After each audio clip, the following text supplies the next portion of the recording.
আটক বর্ধমান দক্ষিণের প্রাক্তন তৃণমূল বিধায়ক বিহারের মোগলসরাই থেকে আটক খোকন দাস তোলাবাজি ও প্রাণনাশের হুমকির অভিযোগে আটক। দীর্ঘদিনের অভিযোগের ভিত্তিতে পদক্ষেপ পুলিশের, তদন্তে একাধিক দিক খতিয়ে দেখছে পুলিশ। চন্দন সেনগুপ্ত রয়েছেন ফোন লাইনে। চন্দন, ঠিক কি কি অভিযোগ উঠেছে, কোন সূত্র ধরে তা খোঁজ পেল পুলিশ?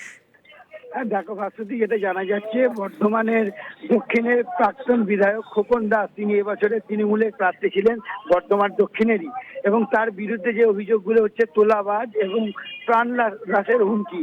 যে ওই এলাকার সমস্ত মানুষ অভিযোগ দায়ের করেছেন, তাদেরকে প্রাণনাশের হুমকি দিয়েছিল, যদি তাকে ভোট না দেয় তাহলে তাকে খুন করা হবে। শুধু তাই নয়, এলাকার একাধিক চালকল থেকে একাধিক টাকা তুলেছেন বলে অভিযোগ খোকন দাসের বিরুদ্ধে। তাকে আজকে সকালবেলায় যে বিহারের বর্তমানে ঝাড়খণ্ড মুঘলসরাই যে স্টেশন রয়েছে, বর্তমানের নাম দীনদয়াল উপাধ্যায় স্টেশন, সেই স্টেশন থেকে তিনি পালিয়ে যাচ্ছিলেন অন্যত্র।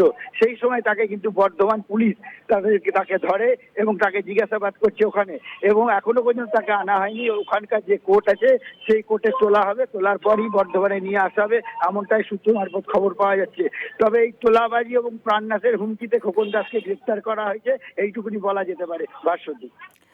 একদমই চন্দন, ধন্যবাদ জানাবো তোমাকে। প্রতিনিধি চন্দন সেনগুপ্ত ছিলেন আমাদের প্রতিনিধি ফোন লাইনে।